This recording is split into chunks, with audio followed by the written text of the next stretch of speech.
Oi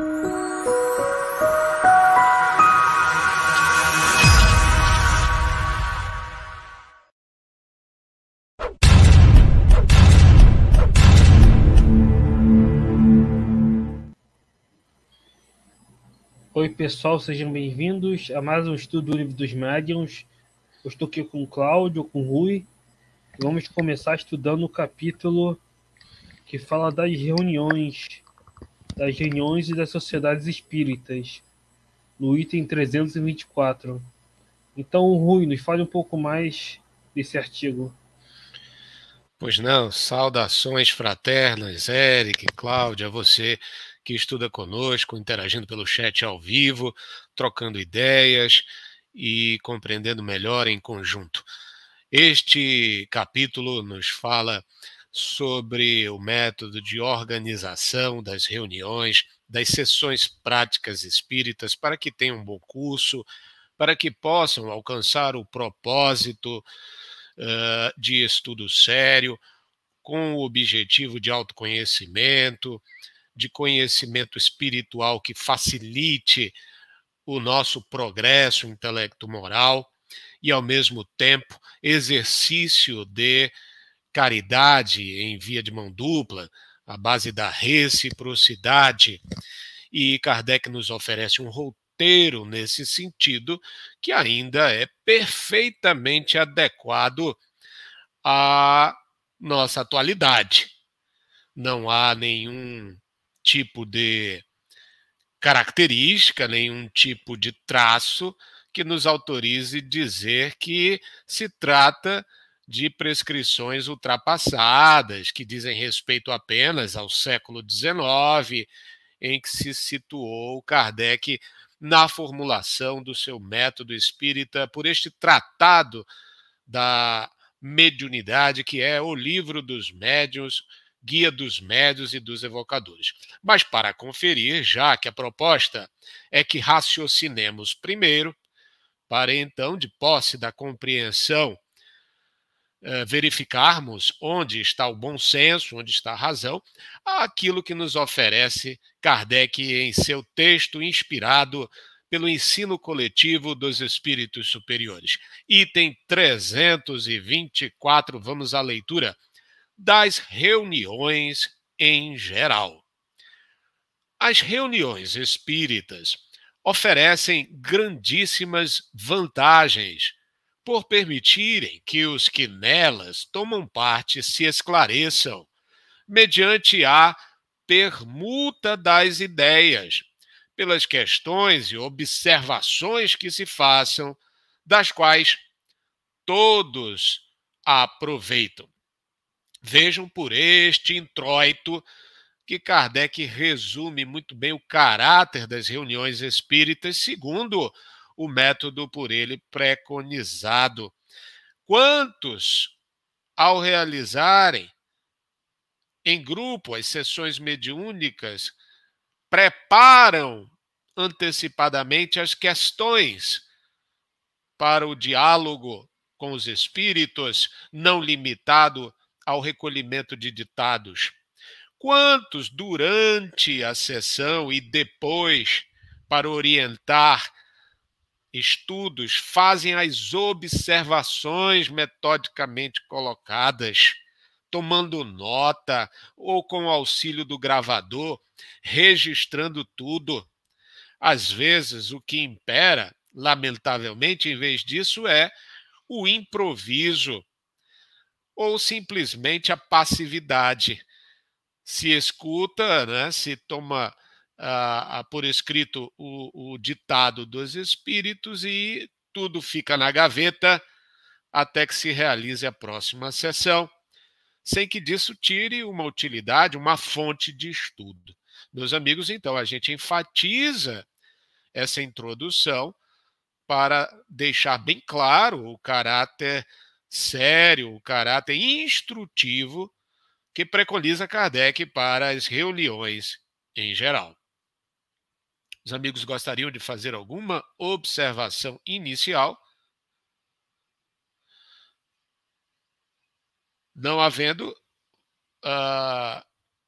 vamos prosseguir na leitura deste mesmo parágrafo, mas para que produzam todos os frutos desejáveis, referem-se às reuniões, requerem condições especiais, que vamos examinar, porquanto erraria quem as comparasse às reuniões ordinárias. Todavia, sendo afinal cada reunião um todo coletivo, o que lhes diz respeito decorre naturalmente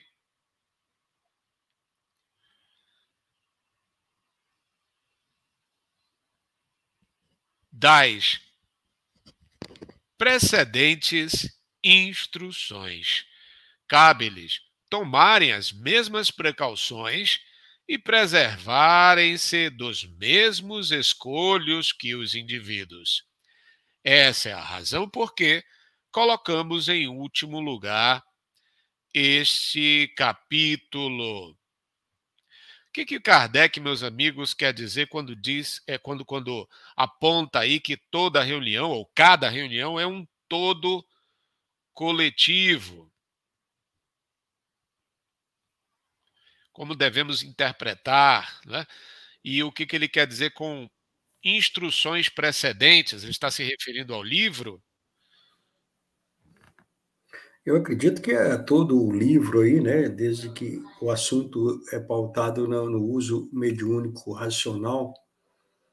E essa questão da coletividade, eu vou falar da experiência aqui, é uma luta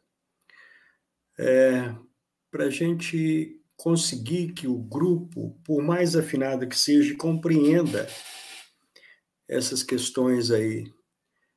A gente até criticava um pouco no início, depois a gente começou a perceber o seguinte: a reunião é composta de vários elementos ali, e uma que não há reunião, nunca há duas reuniões iguais, mesmo que você tenha disciplinas de horário, local, etc., dia, etc. e tal, as reuniões têm sempre algumas nuances, algumas características próprias de cada um.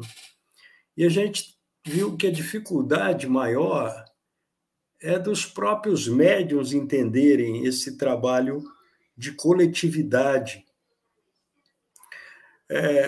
Quando a gente passou realmente a observar, segundo as informações doutrinárias, e principalmente as orientações precedentes aí, a gente percebeu uma seguinte questão: o médium, quando está, vamos dizer assim, ativamente em transe, e numa reunião dinâmica onde está acontecendo muitas vezes 2 ou 3 fatos ao mesmo tempo, aquele médium em transe, ele não consegue naturalmente acompanhar as demais ocorrências da reunião. Essa questão aí da permuta de ideias é fundamental. Nós participamos muitas vezes de reuniões onde se o pessoal chegava calado, realizava a reunião calado e saía calado. E a gente sempre se perguntava, mas aconteceu aquilo, aconteceu isso, e ninguém perguntou, ninguém questionou, ninguém explicou. A gente era muito verde na questão. E hoje a gente tenta sempre aprimorar isso. Inclusive, estamos numa pequena mudança aqui, tentando aprimorar essa questão da permuta de ideias, porque muitas vezes os médiuns saem da reunião, ele talvez entender a parte que lhe coube no transe ali, ele consegue. Né? Eu me lembro de uma primeira vez onde um senhor de uma certa idade participou de um grupo que a gente fez algumas reuniões. Ele aparentemente, vamos dizer assim, adormecia no início da reunião. E as reuniões eram dinâmicas. Às vezes o médium levanta para fazer uma magnetização, o outro médium é colocado mais num outro local onde fique mais à vontade, dependendo da manifestação que vai haver. Então, quando terminava a reunião, esse senhor perguntava, eu não estou entendendo, esse estava sentado aqui, agora está sentado lá, o outro estava aqui, está lá. Então, nós tivemos que, pouco a pouco, ir entendendo que a maioria das pessoas tem por norma entrar quieto e sair quieto das reuniões. E é interessante que as reuniões de Kardec aí, sempre Kardec chamava a atenção para que se observasse o todo, a coletividade dos acontecimentos. Então, hoje, a gente tem algumas experiências muito, vamos dizer assim, muito boas no sentido de sentar um pouco para conversar, tanto no início da reunião quanto no final da reunião. E mostrar para os médiuns que, olha, você sentiu isso, o outro escreveu aquilo, e esse percebeu tal fato. Você junta as três informações e você tem ali um aprimoramento das informações da reunião.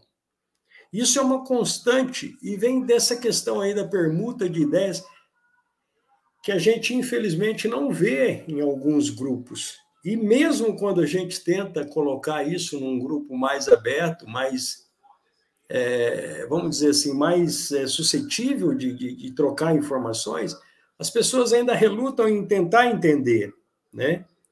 A questão aí que Kardec coloca, basicamente, é isso aí, é um todo coletivo.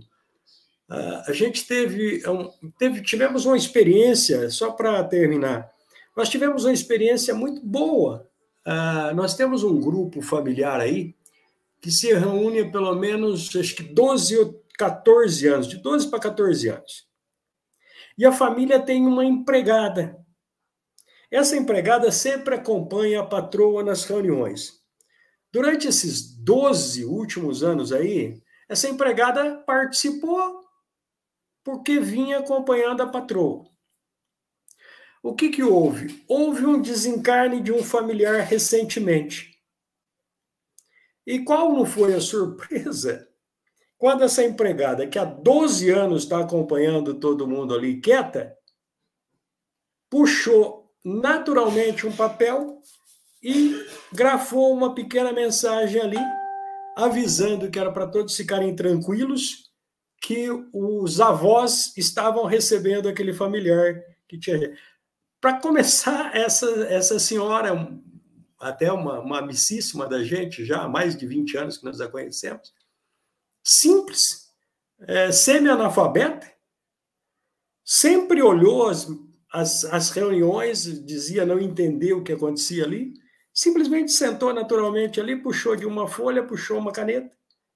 E os médiuns presentes ali, inclusive alguns com habilidade para psicografia, para fonia, não perceberam que essa mensagem estava ali no ar, vamos dizer assim, esperando apenas um instrumento para ser passado. Foi até uma grata surpresa, tá? De ver que, aparentemente, uma pessoa que participa das reuniões quietinha ali, também faz parte desse coletivo aí.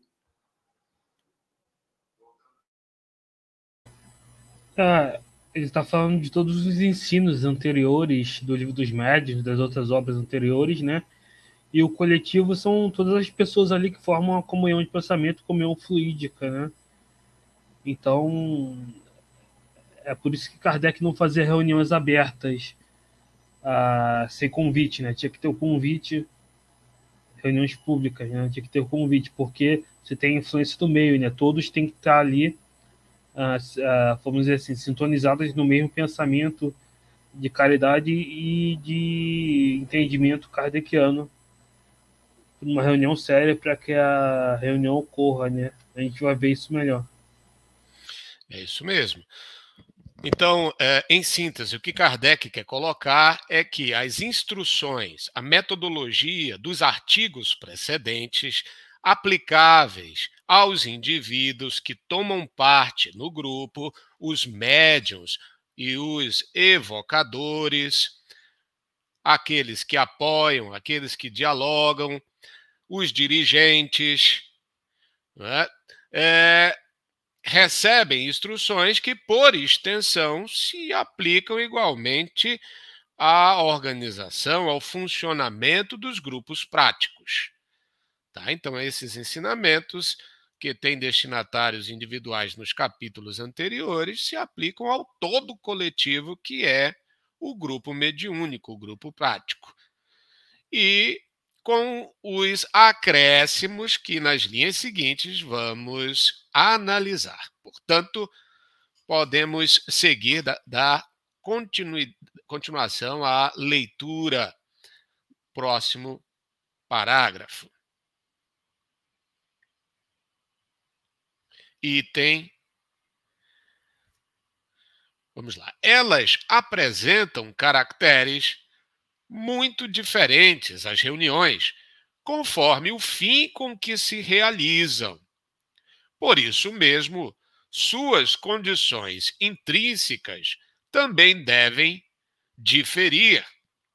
Segundo o gênero a que pertençam, podem ser frívolas, experimentais ou instrutivas. Falando aí da categorização das reuniões em geral, tanto aquelas que seguem a metodologia espírita, quanto aquelas que, sem compromisso, vão por outro caminho. Então, como Kardec as caracteriza em gênero? Frívola, experimental ou instrutiva. 325 nos diz sobre as reuniões frívolas. Sigamos.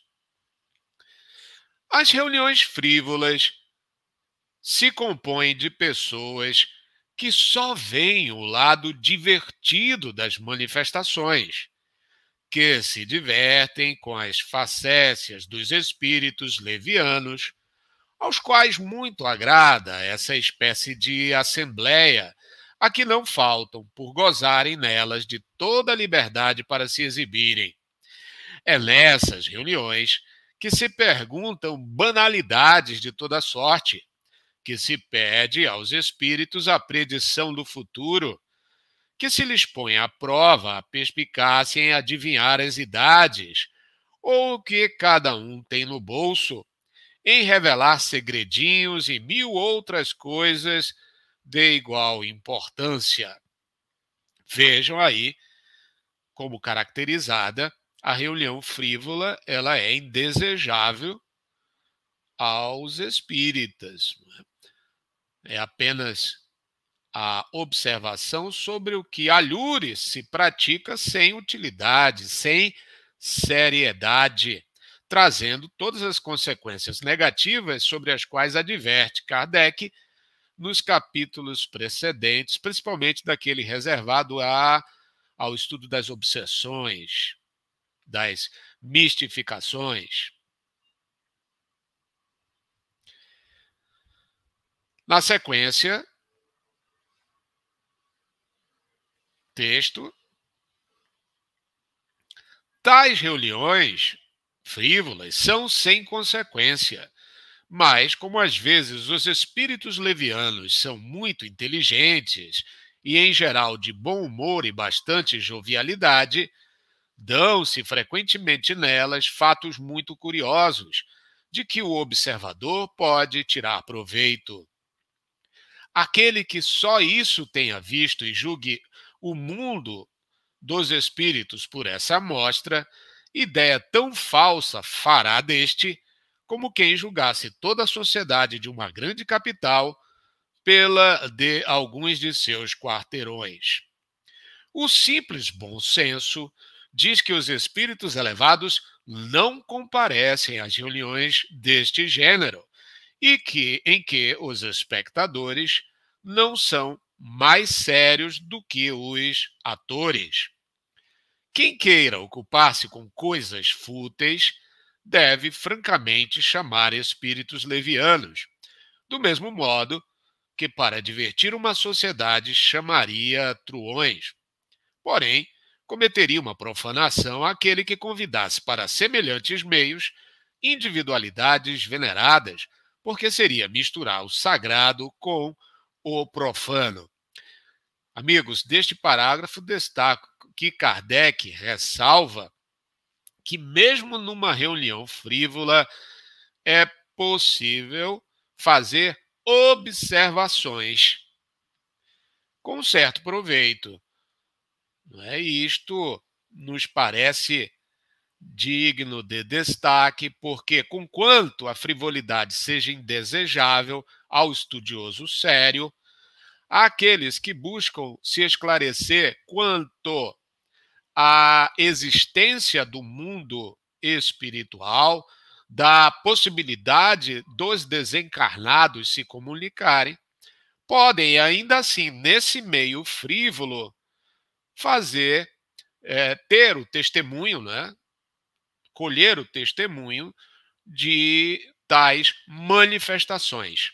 Claro que sem um conteúdo elevado e cheia de certos riscos, mas sempre com esse olhar que nos indica que se trata de uma verdade pronunciada no decorrer dos tempos e em vários povos e nações, que é a possibilidade da manifestação dos espíritos. É interessante que atualmente nós temos isso para todo lado aí, né? E nós chamávamos a atenção há pouco tempo atrás, analisando uma dessas reuniões que a gente vê, principalmente quando se coloca isso publicamente, sem analisar conteúdos, né? É uma pena que a gente vê muito isso hoje. E no outro lado, além do médium geralmente mistificado ou fascinado, você vê um agrupamento todo envolvido ali, né? Voltamos de novo na questão da palavra coletividade lá em cima, né? Uma reunião onde impere a questão da mediunidade, todos os que participam, de alguma forma, facultam algo, ou facultam estar ali, e a gente vê que até nessas reuniões frívolas, embora você consiga colher ensinamentos, principalmente da questão da existência dos espíritos, a gente vê, por outro lado, pessoas completamente fascinadas por coisas que qualquer raciocínio lógico mostra que é banal as coisas que estão sendo tratadas ali, né? E aí a assertiva de Kardec aí, espíritos elevados vão estar numa reunião onde o tema sempre será a desgraça alheia, as tragédias, etc. e tal, e muitas vezes, como a gente vê aí, esses espíritos e essas pessoas aceitando como se fossem pronunciamentos até de Deus. Imaginem como é que estamos a coisa atualmente, né?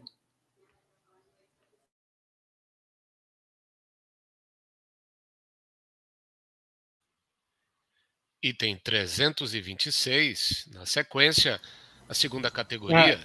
Pois não, Érica? Não, só ia falar que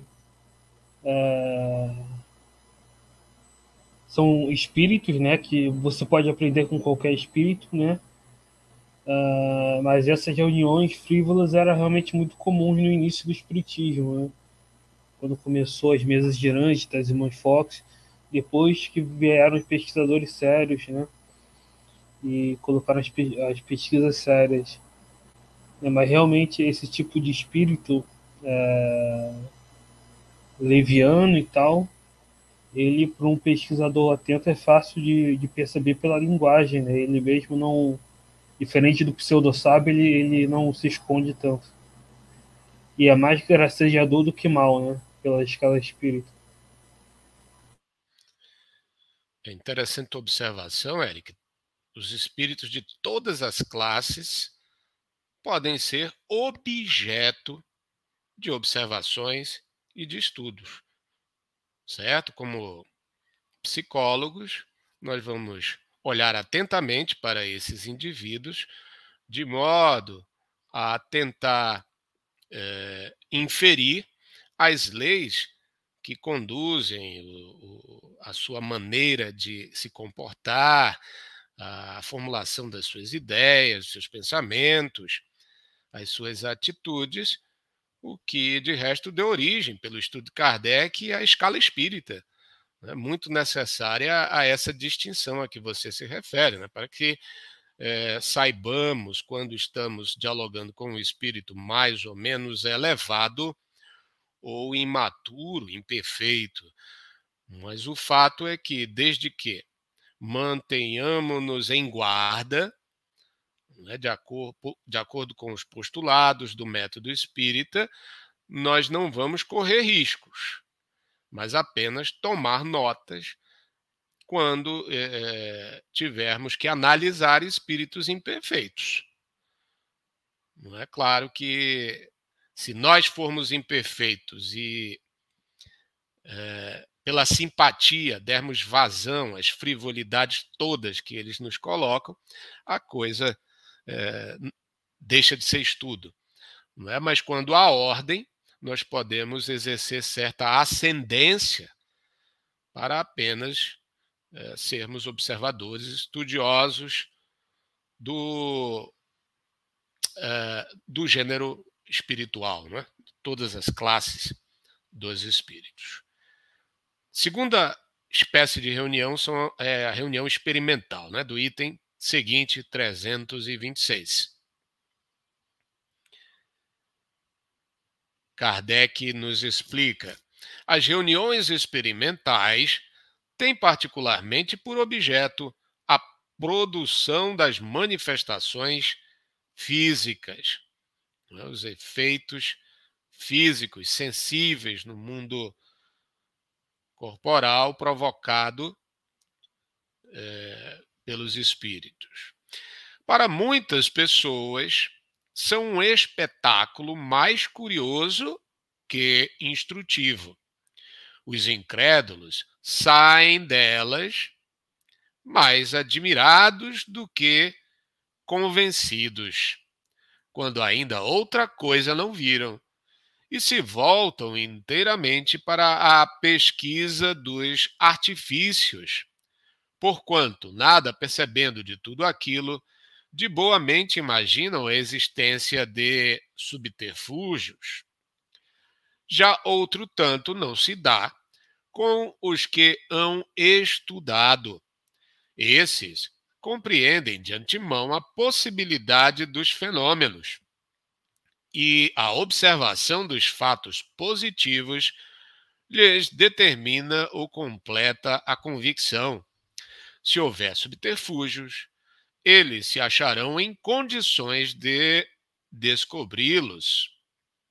Nada obstante, as experiências desta ordem trazem uma utilidade que ninguém ousaria negar, visto terem sido elas que levaram à descoberta das leis que regem o mundo invisível, e para muita gente constituem poderoso meio de convicção. Sustentamos, porém, que só por só não logram iniciar a quem quer que seja na ciência espírita. Do mesmo modo que a simples inspeção de um engenhoso mecanismo não torna conhecida a mecânica de quem não lhe saiba as leis. Contudo, se fossem dirigidas com método e prudência, dariam resultados muito melhores. Repito, se fossem dirigidas com método e prudência.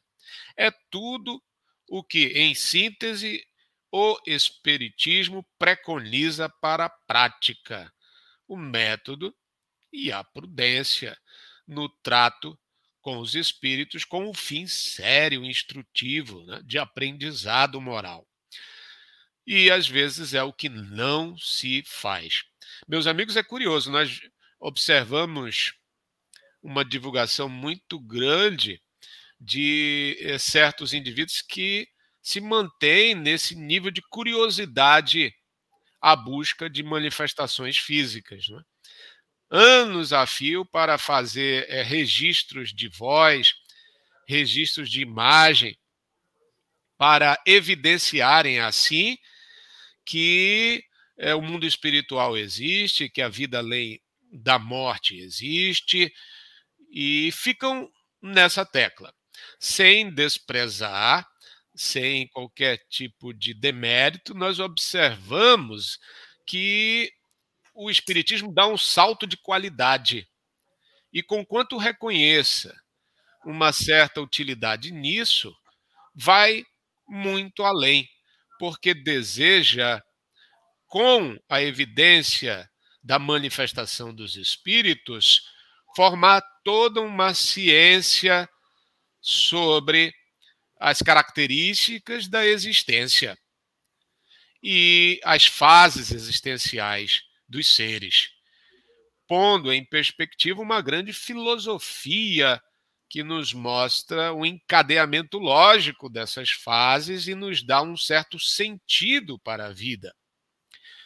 Enquanto esses estudos apenas desejam, né, a conversão pela prova material de que espíritos foram registrados, apareceram, não é, falaram, sem aprofundamento. Sim, eles existem, e o que sucede com isso é o objeto do estudo espírita.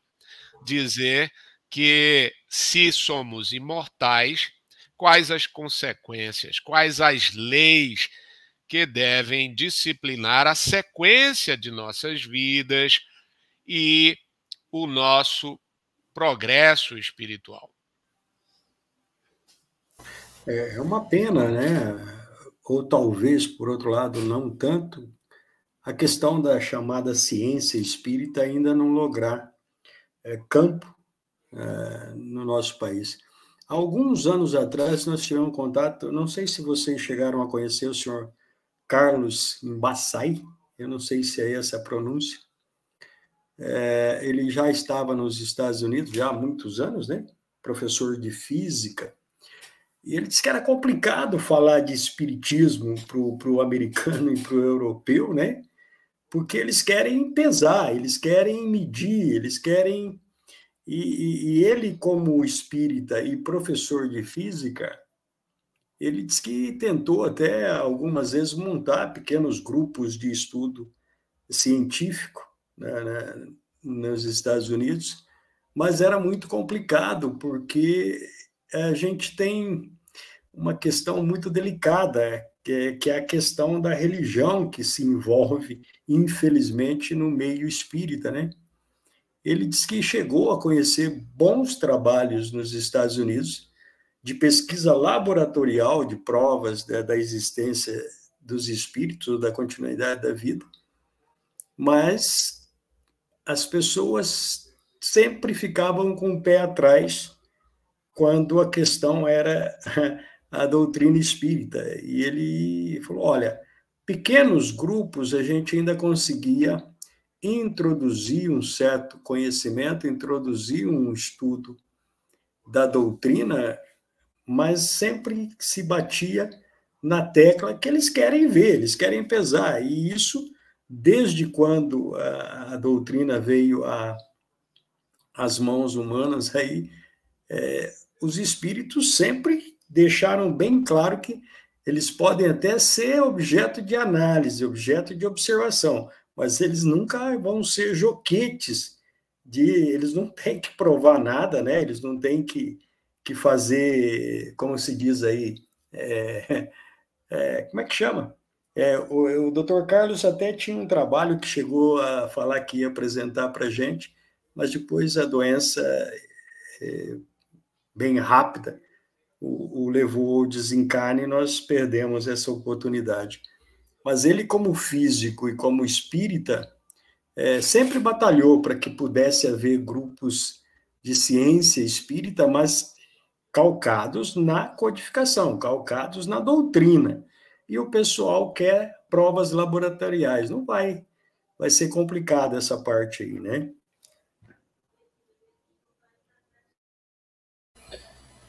É interessante isso, né? Kardec diz aí que muitos saíam mais incrédulos, né? Isso mostra a importância do estudo anterior, né? Por isso que nos diálogos, por exemplo, com o crítico chega lá querendo ver a reunião no que é o espiritismo, né? E Kardec diz, não, tem que estudar antes, né? Então, às vezes, se a pessoa não tem estudo, ele sai mais incrédulo porque não sabe as condições de observar, né? Kardec reconhece a importância dos efeitos físicos, né? Para a convicção de alguns, né? Mas eu creio que as provas morais tenham até mais peso, né? Por exemplo, quando um médium adivinha os apelidos, acontecimentos da vida da pessoa, essa prova moral tem bem mais peso do que uma mesa levitando. Porque uma mesa levitando, alguém pode falar, isso é fraude, né? Mas o médium saber o apelido que só você sabia, isso não tem como ser fraude, né? Então, mas o Kardec reconhece a importância de efeitos físicos que pode levar à convicção de alguns, né? Mas tem a questão das fraudes, né? Mas se você estudando, você tem que saber como discernir. E também os efeitos físicos, eles foram meio que não se tornando tão comuns na sociedade parisiense, porque era muito demorado, né? Imagina a tipologia para comunicação. Kardec se preocupou mais com comunicações filosóficas. A tipologia era demorada, né? Imagina uma batida A, duas batidas B, três batidas C. Demorava um ano. Então, ficou mais os fenômenos, psicografia, fenômenos intelectuais, psicografia, psicofonia, né? Mas os fenômenos de efeito físico aí podem ter sua utilidade. Certamente, a utilidade revelada aí por Kardec, não é, como um meio de convicção, um meio de observar a autenticidade, a seriedade do que constitui o objeto da ciência espírita, o princípio imaterial, né, o mundo dos espíritos. Agora, a ciência espírita está muito mais para um estudo moral e psicológico do que um estudo físico, vez que a humanidade interessa muito mais as leis morais que conduzem o seu aperfeiçoamento do que as leis fluídicas e materiais que colaboram para ter o instrumental de trabalho e ambientação em que são chamados a experienciar no seu trabalho de desenvolvimento, de progressão. Então, quem diz isso não sou eu, é o próprio Kardec, nós vamos observar lá no que é o Espiritismo, e por alguns traços que ele dá na Revista Espírita, por exemplo, quando vai apresentá-la.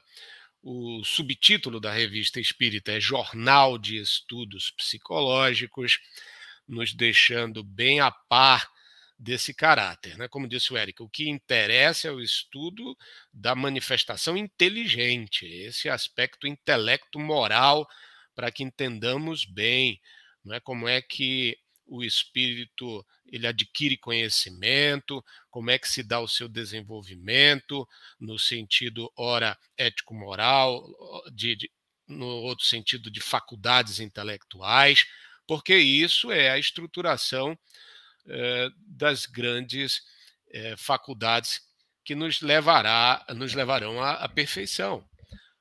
Então, é da máxima utilidade e proveito nosso esse caráter psicológico ou moral da ciência espírita para o nosso progresso espiritual. Daí porque ele classifica assim nesse patamar intermediário as tais reuniões experimentais ou de efeito físico. 327, o item, vem as reuniões instrutivas, como próprias dos grupos espíritas sérios, não? Propriamente ditos. Vejamos. As reuniões instrutivas apresentam um caráter muito diverso e, como são as em que se pode aurir o verdadeiro ensino, insistiremos mais sobre as condições a que devem satisfazer. A primeira de todas é que sejam sérias, na integral acepção da palavra. Importa se persuadam todos que os espíritos, cujas manifestações se desejam, são de natureza especialíssima, que, não podendo o sublime aliar-se ao trivial, nem o bem ao mal, quem quiser obter boas coisas, precisa dirigir-se a bons espíritos. Não basta, porém, que se evoquem bons espíritos. É preciso, como condição expressa, que os assistentes estejam em condições propícias para que eles assintam em vir. Ora, a assembleias de homens levianos e superficiais, espíritos superiores não virão, como não viriam quando vivos. Uma reunião. O negócio aqui fica bem importante para tomarmos nota, não é? Uma reunião só é verdadeiramente séria quando cogita de coisas úteis, com exclusão de todas as demais. Se os que a formam aspiram a obter fenômenos extraordinários por mera curiosidade ou passatempo, talvez compareçam espíritos que os produzam, mas os outros daí se afastarão. Numa palavra, qualquer que seja o caráter de uma reunião, haverá sempre espíritos dispostos a secundar as tendências dos que a componham. Assim, pois, afasta-se do seu objetivo toda reunião séria em que o ensino é substituído pelo divertimento. As manifestações físicas, como dissemos, têm sua utilidade. Vão às sessões experimentais os que queiram ver. Vão às reuniões de estudo, contudo, os que queiram compreender. É desse modo que uns e outros lograrão completar sua instrução espírita, tal qual fazem os que estudam medicina, os quais vão uns aos cursos, outros às clínicas.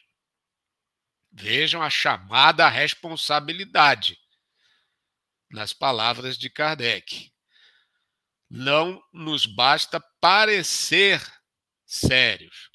Temos de ser sérios, iniciando pelo nosso propósito, a nossa vontade firme em comparecendo ao estudo prático, de ali anotarmos observações para um estudo. E um estudo que, como Kardec compara, é tão importante quanto a frequência ao curso de medicina. Eis que é a ciência do infinito que queremos amealhar. 328. A instrução espírita não abrange apenas o ensinamento moral que os espíritos dão, mas também o estudo dos fatos. Percebamos o que Kardec quer dizer com isso. Incumbe-lhe a teoria de todos os fenômenos, a pesquisa das causas, a comprovação do que é possível e do que não é. Em suma, a observação de tudo o que possa contribuir para o avanço da ciência espírita. Ora, fora erro acreditar-se que os fatos se limitam aos fenômenos extraordinários, que só são dignos de atenção os que mais fortemente impressionam os sentidos. A cada passo, eles ressaltam das comunicações inteligentes e de forma a não merecerem desprezados por homens que se reúnem para estudar. O que Kardec quer dizer com isso, meus amigos? Que aprender com o espiritismo prático, com as sessões mediúnicas, não é apenas perguntar em busca de respostas prontas pelos espíritos elevados. É termos a responsabilidade de observar tudo o que acontece, tendo por fonte tanto os espíritos quanto os médiuns, os sonâmbulos, os participantes em geral, membros do grupo, para que possamos, diante desses acontecimentos, igualmente tomando nota, analisando, comparando, à luz do bom senso, da lógica, fazer ciência espírita, né? Inferir as leis gerais dos fenômenos. Prossegue Kardec. A cada passo, eles ressaltam das comunicações inteligentes e de forma a não merecerem desprezo por homens que se reúnem para estudar. Esses fatos, que seria impossível enumerar, surgem de um sem número de circunstâncias fortuitas.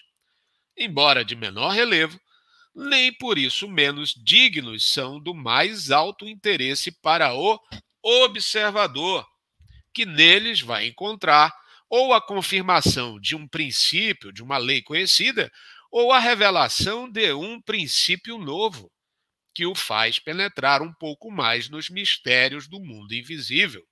Isso também é filosofia. Vejam que Kardec aqui revela como foi estruturado a doutrina espírita, como das observações para compor uma ciência, tal foi o grau de abstração, de enunciação de princípios, que daí surgiu uma filosofia moral. Não é? Indo de consequência às causas, o Espiritismo conseguiu, com o auxílio dos espíritos, remontar as grandes questões existenciais, aliando a observação de fato à lógica, não é? A toda uma construção pelo método indutivo para enunciarmos as leis gerais psicológicas, as leis gerais morais que presidem a existência humana ou espiritual. 329. Pois não, Cláudio? Não, é interessante isso daí, que a gente às vezes se perde. Esses pormenores, essas questõezinhas que ficam às vezes em segundo plano, como a gente passou a tentar fazer isso dentro das forças e do entendimento da gente, a gente começou a colher realmente alguns resultados que nunca havíamos alcançado. Hoje, com calma, com a questão, por exemplo, do tempo, a gente coleciona fatos, coleciona pequenas vitórias no sentido de compreensão daquilo que antigamente nem se dava valor. A manifestação, às vezes, de um espírito, às vezes embrutecido, às vezes descontrolado, ficava assim, como se fosse, semana que vem tem outro, o mês que vem tem outro, né? Não, começou-se a observar, começou-se a fazer pequenas anotações, e nós tivemos a grata surpresa de, às vezes, meses, anos depois, o mesmo espírito se manifestando, já de uma forma muito mais coerente, muito mais tranquila, isso pela nossa observação, que aquele espírito acompanhando as reuniões, ele teve mais proveito que nós próprios. É uma coisa que sempre nos chamou a atenção quando passamos realmente a fazer pequenas anotações, a fazer pequenas observações, e no tempo, nós temos alguns hoje chamados até de amigos espirituais, que nos deram belas lições disso. Escutem, eu cheguei aqui absolutamente perdido, absolutamente descrente, e acompanhando as reuniões, eu vendo vocês falarem, vocês lendo, vocês comentarem, eu consegui compreender muita coisa que em vida não conseguia. E aí eu me pego vendo vocês ainda perdidos com tudo que tem em mãos. Então, é basicamente isso, e várias outras coisas que vai se pegando quando se tem atenção para, principalmente, os pormenores.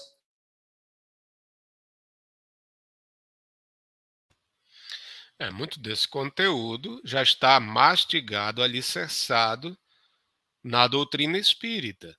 Por isso que Kardec diz, olha, em muitas cenas o que vamos observar é, em aplicação, a teoria que já está ensinada, né? E às vezes nos falta até essa condição de um olhar atento para perceber, olha, aqui o que estamos assistindo é a aplicação da lei tal ou qual, presente lá no Livro dos Espíritos, desenvolvida em A Gênese, desenvolvida no Livro dos Médiuns. E às vezes a gente parte para outras explicações, preferindo, inclusive, aceitar teorias prematuras que não são da doutrina espírita, mas opinião pessoal de um ou outro espírito, que se diz aprendiz, que se diz de terceira ordem, mas é lido de maneira assim, né? Desatenta, que acaba rivalizando, formando aí alternativas teóricas ao autêntico espiritismo. Item 329. Seguimos? Muito bem. As reuniões de estudo são, além disso, de imensa utilidade para os médiuns de manifestações inteligentes, para aqueles, sobretudo, que seriamente desejam aperfeiçoar-se e que a elas não comparecem dominados por tola presunção de infalibilidade. Constituem um dos grandes tropeços da mediunidade, como já tivemos ocasião de dizer, a obsessão e a fascinação. Eles, pois, podem iludir-se de muito boa fé com relação ao mérito do que alcançam, e facilmente se concebe que os espíritos enganadores têm o caminho aberto, quando apenas lidam com um cego. Por essa razão, é que afastam o seu médium de toda fiscalização, que chegam mesmo, se for preciso, a fazê-lo tomar aversão a quem quer que o possa esclarecer. Graças ao insulamento, ao isolamento e à fascinação do médium, conseguem sem dificuldade levá-lo a aceitar tudo o que eles queiram. Então, Kardec abre um espaço para repetição de um alerta, porque, de fato, a vulnerabilidade é muito grande. A frequência com que os espíritos enganadores, pseudo-sábios, fascinadores, mistificadores se fingem de guia, se fingem de bom espírito para dominar os grupos é muito grande. Então, é sempre se pôr em guarda quanto a este escolho da mediunidade. Sequência. Nunca será demais repetir. Aí se encontra não somente um tropeço, mas um perigo. Sim, verdadeiro perigo, dizemos. O único meio para o médium de escapar-lhe é a análise praticada por pessoas desinteressadas e benevolentes, que, apreciando com sangue frio e imparcialidade as comunicações, lhe abram os olhos e o façam perceber o que, por si mesmo, ele não possa ver. Ora, todo médium que teme esse juízo já está no caminho da obsessão. Aquele que acredita ter sido a luz feita exclusivamente em seu proveito está completamente subjugado. Se toma mal as observações, se as repele, se irrita ao ouvi-las, dúvida não cabe sobre a natureza má do espírito que o assiste. Temos dito que um médium pode carecer dos conhecimentos necessários para perceber os erros, que pode deixar-se iludir por palavras retumbantes e por uma linguagem pretensiosa, ser seduzido por sofismas, tudo na maior boa fé.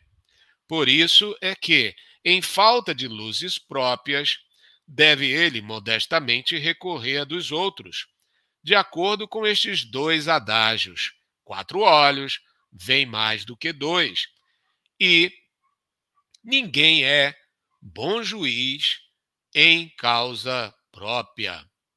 Texto. Desse ponto de vista é que são de grande utilidade para o médium as reuniões, desde que se mostre bastante sensato para ouvir as opiniões que se lhe deem, porque ali se encontrarão pessoas mais esclarecidas do que ele e que apanharão os matizes, muitas vezes delicados, por onde trai o espírito a sua inferioridade. Todo médium que sinceramente deseje não ser joguete da mentira deve, portanto, procurar produzir em grupo, produzir em reuniões sérias, levando-lhes o que obtém em particular, aceitar agradecido, solicitar mesmo o exame crítico das comunicações que receba. Se estiver às voltas com espíritos enganadores, esse é o meio mais seguro de se desembaraçar deles, provando-lhes que não o podem enganar. Aliás, ao médium que se irrita com a crítica, tanto menos razão assiste para semelhante irritação, quanto o seu amor próprio nada tem que ver com o caso, pois que não é seu o que lhe sai da boca ou do lápis, e que mais responsável não é por isso do que o seria se lesse os versos de um mau poeta. Meus amigos, o orgulho dos médiuns, a vaidade ainda é um obstáculo, e, de outro lado, a idolatria dos outros membros sobre o médium também constitui um obstáculo a que se exercite essa salutar advertência de Kardec? Com toda certeza, né? Infelizmente se vê muito isso, né? Então é preciso estar sempre em alerta. Como nós já cuidamos de grupos há muitos anos, vimos muito disso, dos médiuns se afastarem, porque se fez uma pequena crítica ao conteúdo da mensagem. E, infelizmente, o médium leva para si, como se fosse uma crítica ao seu trabalho, esquecendo que o trabalho é do espírito que está sendo analisado. E o afastamento dos médiuns de quem lhe tenta esclarecer é um sinal patente de obsessão ou de fascinação, com certeza.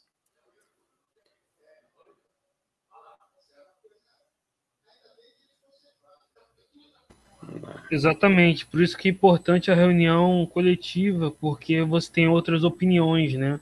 Como Kardec disse ali, 2 ou 4 mentes pensam melhor que uma. Então, o médium que se isola pode cair na fascinação, né? Ele não recebe crítica, é melindroso, e aí isso prejudica, né? Por isso que é importante outras opiniões, estar num grupo. Então é isso. Queria agradecer ao Cláudio, ao Rui e o Arthur também, que não pôde estar hoje. E até o próximo estudo, pessoal.